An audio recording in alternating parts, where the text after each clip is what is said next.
Halo sobat pesisir. Nah, di sini kita mau presentasi nih mengenai apa nih? Mengenai konsep dan ekosistem kawasan. Nah, betul sekali. Jadi teman-teman nonton daripada keluar dan mencari tahu juga karena corona, mending nonton ini aja. Jangan lupa like, comment, subscribe, and share. Oke. Baik, sebelum kita masuk ke pembahasan materi, alangkah baiknya kita mengetahui apa sih itu wilayah pesisir. Jadi wilayah pesisir itu bisa didefinisikan sebagai pertemuan antara daratan, antara darat dan lautan, antara kamu dan aku. Wih, asik ya. Terus, bagian di mana bagian lautan masih dipengaruhi oleh aktivitas daratan dan bagian daratnya itu masih dipengaruhi oleh aktivitas lautan. Jadi aktivitas yang berada di daratan dan lautan itu saling berhubungan.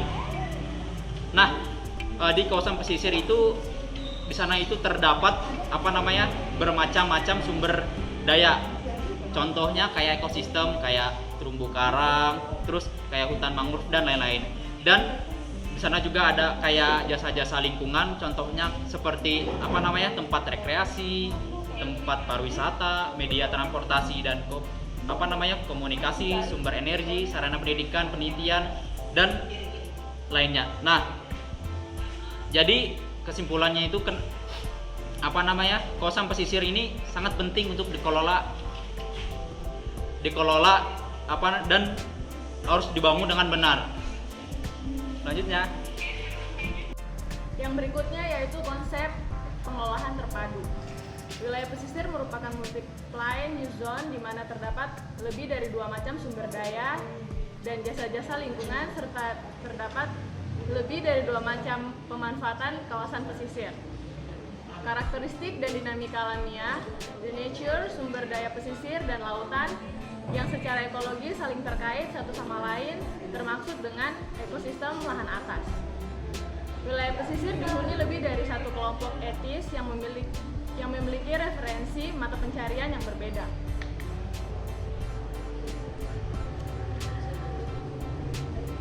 Kemudian ada 4 aspek pengolahan wilayah pesisir terpadu, yaitu keterpaduan sektoral, pemanfaatan ruang wilayah yang harmonis, kemudian keterpaduan ekologis, pengolahan wilayah pesisir antara daratan dan lautan, keterpaduan stakeholder, pelaku pengelola pembangunan di wilayah pesisir, dan yang terakhir keterpaduan disiplin ilmu, pengetahuan yang mendalam tentang karakteristik ekosistem wilayah pesisir.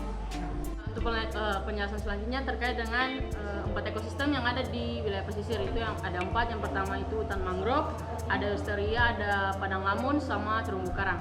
Nah, yang akan saya bahas di sini terkait dengan eusteria. Eusteria itu merupakan suatu ekosistem yang berada di wilayah pesisir yang mana dia itu mempunyai hubungan yang bebas dengan lautan yang terbuka sehingga dia menerima air yang masuk, yaitu air tawar yang masuk dari daratan. Nah, di mana terkait dengan eusteria ini, kalau contohnya di kampung saya itu biasanya ditandai kayak misalnya di pinggiran pantai itu biasanya air laut itu dia bercampur dengan air tawar. Jadi kita biasanya kan air laut itu asin, tapi air laut yang beda pesisir yang di ekosistem eusteria itu ada rasa-rasa air tawarnya. Nah, terkait dengan karakteristik fisiknya itu ada salinitas. Nah, salinitas itu dia bergantung pada penerimaan air tawar yang masuk ke wilayah pesisir. Kemudian terkait dengan substrat di eusteria itu substratnya itu berlumpur.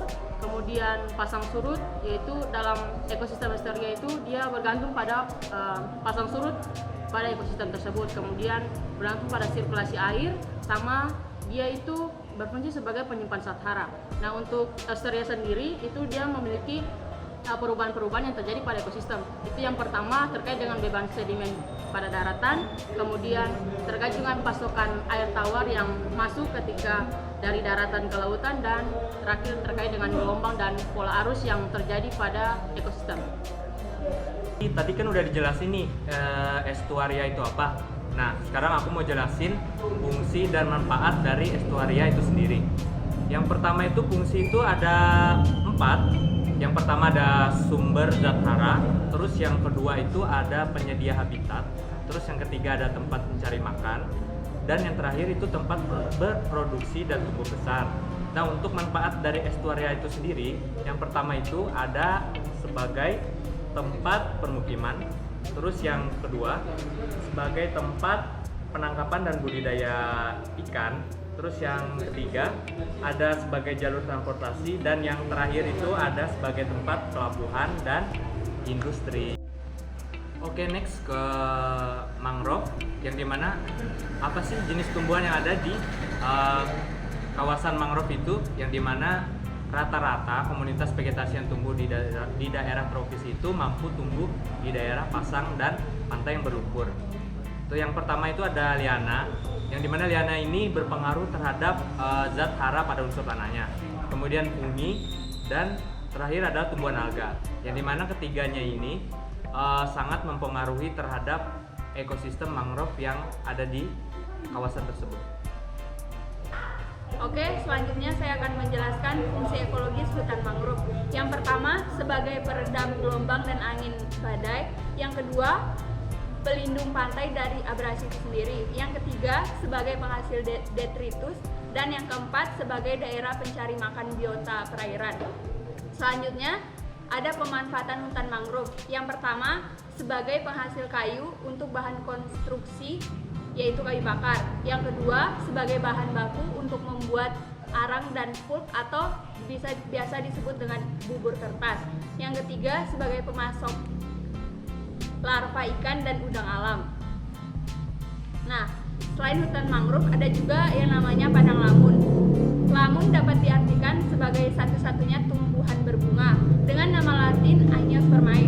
Angiospermae itu sendiri memiliki kemampuan beradaptasi secara penuh pada perairan yang memiliki salinitas cukup tinggi. Dapat dijumpai di perairan landai dan hidup di area perairan asin.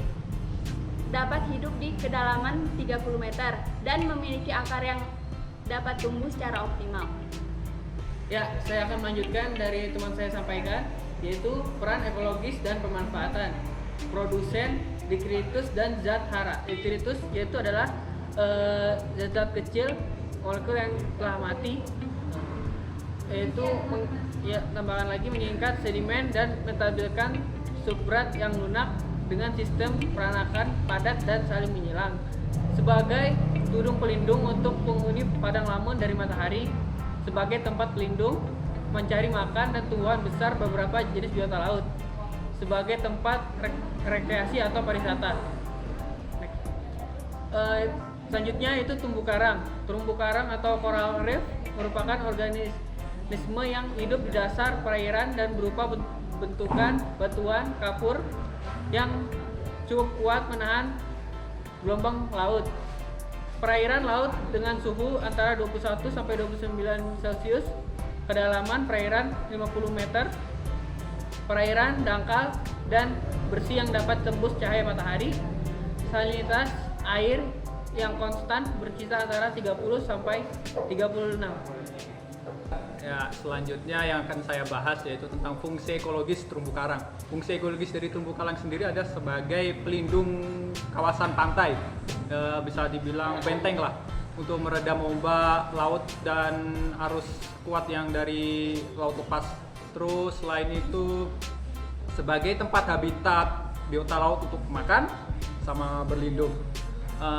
Selain itu pemanfaatan dari terumbu karang sendiri yaitu sebagai bahan konstruksi bangunan atau kapur, biasanya pembuatan kapur, terus bahan perhiasan sama bahan baku farmasi. Nah, setelah dijelasin beberapa ekosistem di kawasan pesisir, sekarang kita bahas studi kasus. Studi kasusnya, pada beberapa zaman modern ini banyak sekali di kawasan pesisir, terutama di perairan lautnya itu tercemar karena adanya limbah dari pabrik industri yang mengalir dari daerah aliran sungai sampai ke perairan pantainya. Nah, akibatnya dampaknya itu beberapa ekosistem mengalami kayak terumbu karangnya mati, terus ada hutan mangrove yang rusak, terus abis itu jenis beberapa biota laut itu mati secara massal. Nah, seperti ini, kalau sudah terjadi masalah seperti ini, bagaimana cara mengatasinya? Nah, kita lihat slide berikutnya. Salah satu upaya yang bisa dilakukan yaitu restore the marine ecosystem, yaitu pemulihan ekosistem di perairan di kawasan pesisir.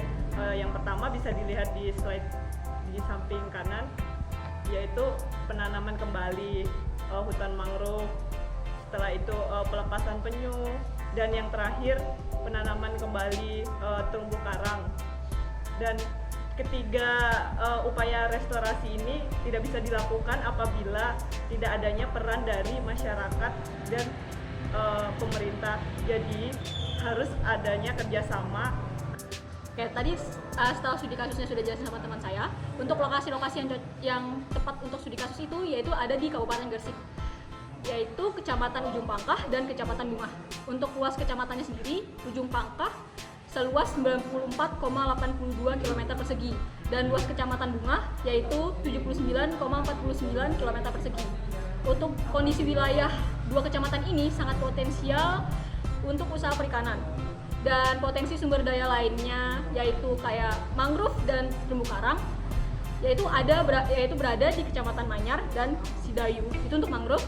Sedangkan untuk terumbu karang itu ada di Kecamatan Panceng dan Pulau Bawean.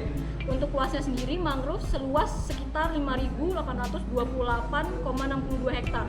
Sedangkan terumbu karang itu seluas kurang lebih 5.387 hektar. Oke, di samping ada potensi, yaitu ada permasalahan. Perairan laut di Kecamatan Ujung Pangkah itu dikategorikan sebagai wilayah yang sudah tercemar ringan dengan indeks 1-5.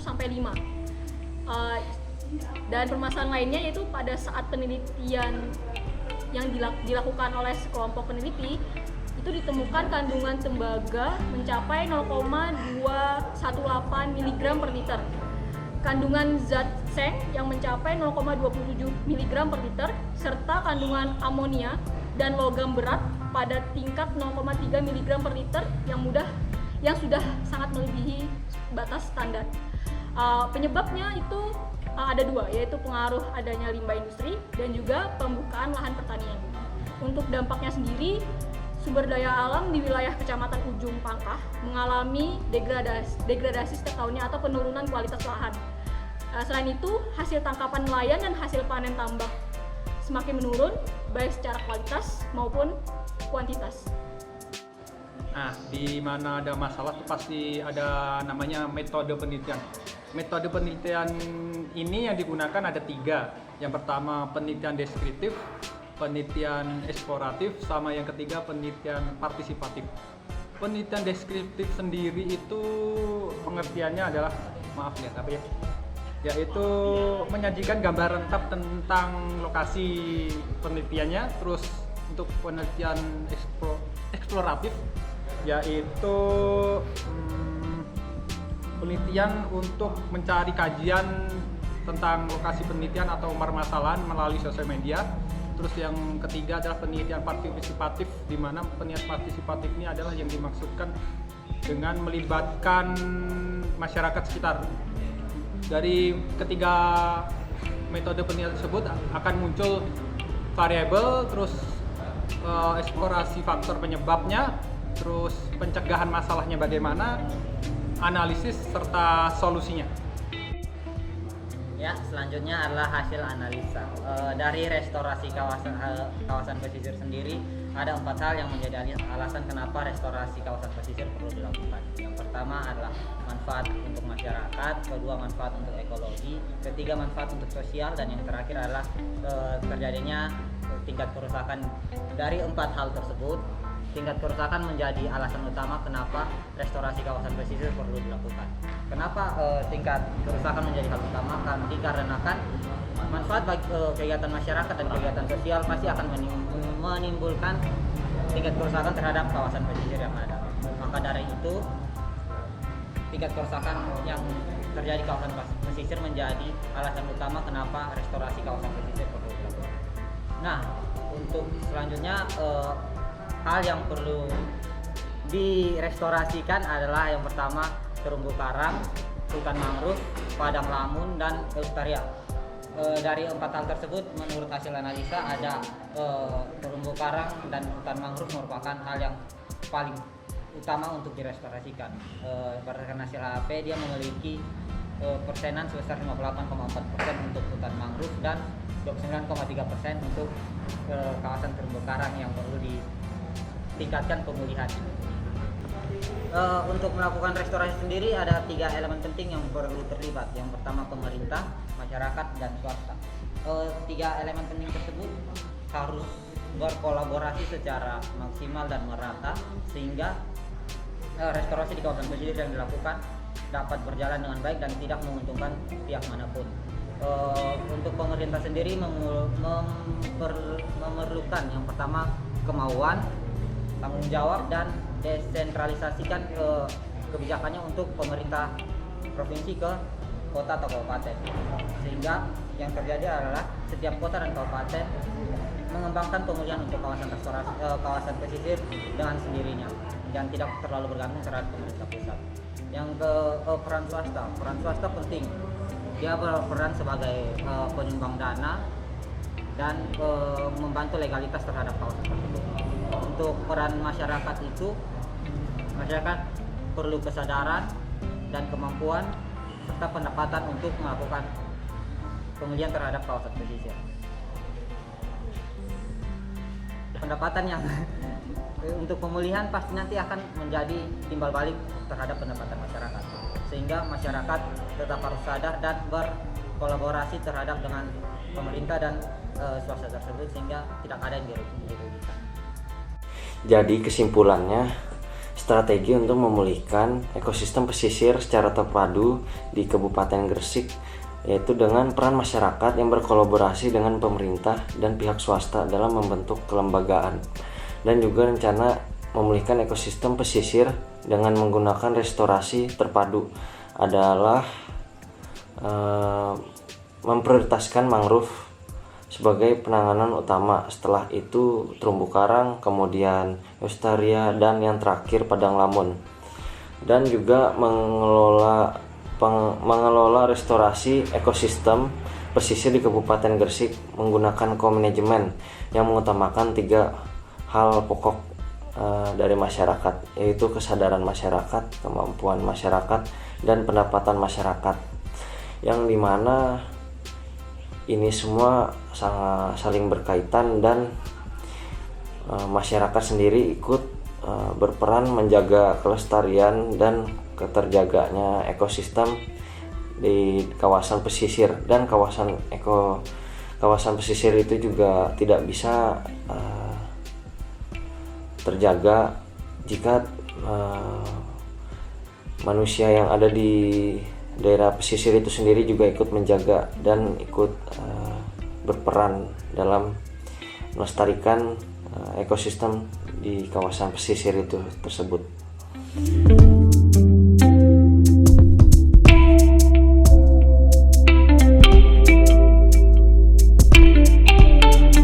A few moments later. Cek. Kenalin, dia Ilham. Ini